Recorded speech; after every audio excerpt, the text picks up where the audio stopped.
From the studios of Books in Motion, this is Reed McColm, reading Refund by Mike Thompson. Now let's begin with Chapter 1.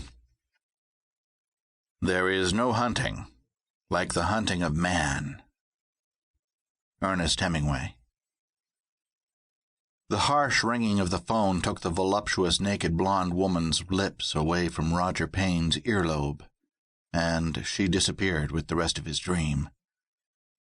Muttering a string of curses, Payne glanced at the clock as his hand slapped across the nightstand for the phone.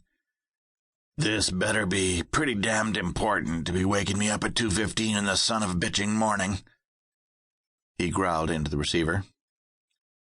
"I'm sorry, Mr. Payne. This is Detective Markovitz, with the Sheffield Police Department. What do you want?"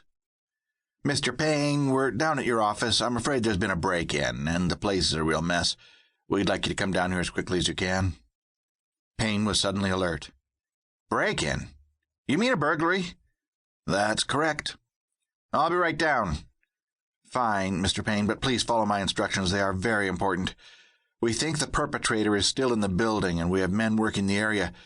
Please park your car 2 floors above your office on the 4th floor of the ramp. I'll have a detective waiting at the elevator to escort you down to your office. It's important for you to be escorted. We don't want to take any chances with your safety."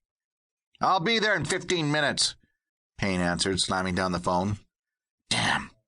I wonder how much damage they've done. What did they take? What about my insurance?" Roger Payne's Mercedes slid to a halt, and he bolted from his car toward the elevator where a man stood bundled against the early morning cold. "You the cop that's supposed to escort me?" he shouted. The man in the heavy coat and hat nodded and waved. "Got your pass key for the elevator?" he asked when Payne reached him. His hat and upturned collar shadowed most of his face, and his scarf was pulled up over his nose. "Yeah, I got him right here," Payne answered, rattling his keys at the man before putting one in the lock.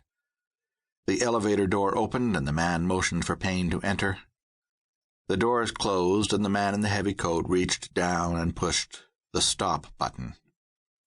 "What the hell?" Payne asked, trying to see the man's face.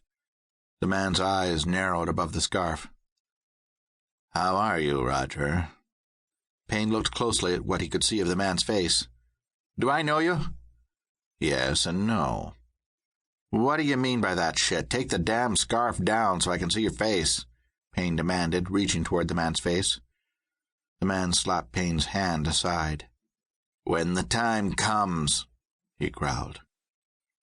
Payne was momentarily stunned by the man's action. "Who in the hell do you think you are?" he shouted, reaching down for the stop button. The barrel of a small automatic pistol was suddenly pressed against the back of Payne's hand. "I'll have you push the buttons when the time's right," the man said softly. "I'll have your ass in jail for this stupid shit," Payne blustered, straightening his back and sticking out his chin. "I'll have you know the building is crawling with cops." "Oh, really? Who do you think called you?" "I'm the one who phoned.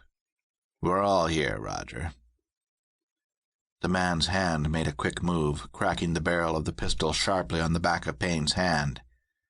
"Finger off the button." Payne cried out and clutched his struck hand. "Damn! Why'd you do that?" "I want you to know I'm serious, Roger," the man answered harshly. "I'm not here to take any shit from you.